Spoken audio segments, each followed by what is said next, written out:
Hello everyone, welcome to my channel. The wind howled across Genoa City like a warning siren the night the rumor began to spread. It started quietly, just a whisper inside the Newman Ranch security office, a flagged alert, a glitch in a prison transfer log, a guard reassigned, a name erased from a holding list. Matt Clark. The name alone was enough to make the temperature in any room drop 10 degrees. For months, the Newmans had convinced themselves the nightmare was finally over. Matt had been arrested, charged, locked away to await trial. The justice system was supposed to finish what they started: iron bars, concrete walls, permanent separation from the chaos he thrived on creating. But evil like Matt Clark didn't rot quietly in a cell. It waited. And somewhere beyond the polished glass towers of Newman Enterprises and the pristine lawns of the ranch, something was shifting. At Newman Enterprises, Nick Newman stood in his father's office staring out at the skyline. His jaw was tight, his hands braced against the desk. There was something restless in his expression, like a man who could sense a storm before the clouds even formed. Behind him, Victor Newman watched silently. "You've been packing for 20 minutes, Victor finally said in his gravelly tone. "What is it?" Nick exhaled slowly. "I don't know, it's just a feeling." Victor's eyes narrowed. "Feelings are for amateurs, facts are what matter." Nick turned. "Fine, here's a fact. Matt Clark was supposed to have a hearing date confirmed this week. It hasn't shown up." Victor didn't flinch, but there was the slightest tightening in his shoulders. And Victor pressed. "And I called someone at the courthouse," Nick replied. "They said his file was transferred." "To where?" "That's the problem, they couldn't tell me." Silence stretched between them. Victor's gaze darkened. "You think he's planning something?" Nick didn't hesitate. "I think he never stopped." Across town, Sharon's phone buzzed just after sunset. The name on the screen froze her blood. Unknown numbers. She almost ignored it, almost. But instinct made her answer. "Hellos." Static crackled for a moment, then a voice she hadn't heard in months slid through the line like smoke. "Miss me." Her heart stopped. "Matt Clark." She hung up instantly, but her hand trembled violently as she did. The air felt thin, the walls too close. He was supposed to be locked up. Supposed to be waiting for trial. Supposed to be contained. The phone buzzed again, this time with a photo. It was dark, grainy, a neon sign in the background flickering red. LASVGAS. Sharon's pulse pounded in her ears. He wasn't in Genoa City. Not yet. But he wasn't behind bars either. The next morning, the news spread faster than wildfire. Soap Digest confirmed what social media had already begun speculating. Roger Howarth had returned to set, resuming filming, air date projected for March. Behind-the-scenes photos showed a new set, dim lights, velvet booths, a casino floor. Las Vegas. And just like that, Genoa City felt smaller. More vulnerable. At Crimson Lights, Nick sat across from Sharon as she told him about the call. Her voice was steady, but her eyes betrayed her. "He's out," she said quietly. Nick didn't question her, he didn't dismiss it as paranoia. He believed her. "He sent a picture," she continued. "Vegas." Nick's jaw hardened. "He's taunting us." "He's planning something," Sharon whispered. Nick leaned forward. "Then this time we end it." There was something different in his tone, not fear. Resolve. Meanwhile, in a dimly lit casino suite overlooking the Las Vegas Strip, Matt Clark stood by the window, sipping whiskey. The city pulsed below him, bright, chaotic, alive. Perfect. He smiled to himself. Genoa City had tried to cage him, tried to reduce him to paperwork and court dates. But Matt Clark was not a man who waited quietly for his fate. He had friends, connections, debts owed. And he had unfinished business. The Newmans thought prison would scare him. Instead, it sharpened him. He pulled out his phone and scrolled through photos. Nick, Sharon, the ranch. Revenge wasn't about brute force. It was about timing. And timing, he knew, was everything. Back at the ranch, Victor gathered the family. Nick, Victoria, Nikki. He's resurfaced, Victor announced without ceremony. Nikki's face drained of color. How? Victor's voice was cold. That's irrelevant. Nick folded his arms. He's in Vegas. Victoria's eyes flashed. Then let's go there. Victor shook his head. That's exactly what he wants. Nick stepped forward. Dad, we can't just sit here. Victor's gaze locked with his son's. We don't sit, we strategize. Nick's restraint was slipping. We trusted the system. Look where that got us. Victor's voice dropped dangerously low. Are you suggesting we handle this outside the law? Nick didn't answer right away. But his silence was answer enough. In Vegas, Matt placed a call of his own. A shadowy figure answered on the other end. Everything ready? Matt asked. Yes. And the paperwork? Handled. Matt smiled. Good, let's see how the Newmans like playing on neutral ground. He hung up and stepped onto the balcony. He wasn't stupid enough to strike in Genoa City, not immediately. You lure your prey. You isolate them. You make them desperate. Nick Newman was predictable when angry. And Matt intended to push every single one of those buttons. Days passed. Then came the financial tremor. A mysterious acquisition attempt targeting a Newman subsidiary registered through a Las Vegas shell corporation.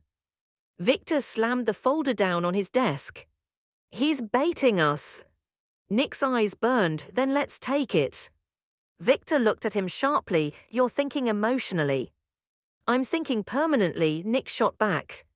Victor studied his son for a long moment. There was something darker in Nick's expression now. Less patient. Less forgiving. Matt Clark had cheated death before. Escaped justice before. But Nick was no longer willing to wait for another courtroom failure. This time there would be no second chances. That night Nick stood alone at the ranch, staring out at the darkness. His phone buzzed. Another message. Another photo. This one closer. A plane ticket. Destination Genoa City. Departure tomorrow. Nick's grip tightened until his knuckles turned white. Enough, he muttered. He dialed a number. Get the jet ready, Nick ordered. We are going to Vegas. He wasn't asking Victor. He wasn't consulting anyone. If Matt wanted a game, Nick would play. But this time, he would make sure it was the last move Matt Clark ever made. And somewhere in Vegas, Matt smiled as if he could feel the shift. The hunt had begun. The Newman jet sliced through the sky just before dawn, carrying more than passengers, it carried fury. Nick didn't sleep. He sat forward in his seat, replaying every memory of Matt Clark's destruction, every manipulation, every threat, every time the justice system failed to contain him. This wasn't about pride anymore. It was about finality. Vegas shimmered beneath them when they landed, beautiful, deceptive, dangerous. Nick stepped off the plane with one goal: find Matt before Matt found them.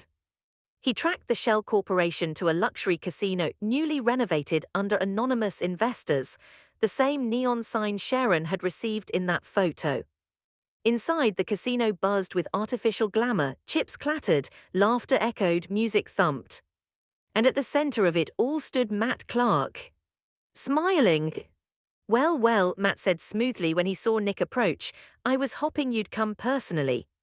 Nick didn't waste words. This ends now. Matt tilted his head. That's what you said last time. Security tensed around them, but Matt waved them off casually. You Newmans, Matt continued, always thinking you and the board, but you forget I like flipping it over. Nick stepped closer, lowering his voice. You escaped custody. Matt's grin widened. Allegedly. You threatened my family. I sent a postcard. Nick's control cracked slightly. You're not walking away from this. Matt leaned in, whispering, Oh Nick, I already have. Behind the bravado though, Matt was calculating. He had no intention of staying in Vegas long term. This was phase 1, provoke, destabilize, lure them into a misstep. But Nick wasn't reacting the way Matt expected. There was no reckless punch. No shouting match. Just cold, steady determination. That unsettled him. Meanwhile, back in Genoa City, Victor was already moving pieces. He contacted federal authorities, dug into prison transfer anomalies, traced financial irregularities. Matt's escape wasn't random. Someone helped him. And Victor intended to find out who. In Vegas, the tension escalated quickly. Nick discovered the casino wasn't just bait, it was a front, a laundering operation using stolen Newman data to manipulate stock trades. Matt hadn't just come back for revenge. He came back for powers. You're playing a bigger game, Nick realized. Matt shrugged, I learned from the best. Nick stepped forward, you think you're untouchable. Matt's eyes darkened slightly, I think I survive. And this time, Nick asked quietly, what happens when you do? For the first time, silence fell between them without sarcasm. Matt had cheated death before. But this time the stakes felt different. Nick wasn't chasing him. He was cornering him. The turning point came fast.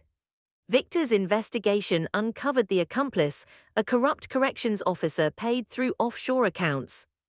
Authorities closed in. And suddenly, Matt's perfect escape route wasn't so perfect anymore.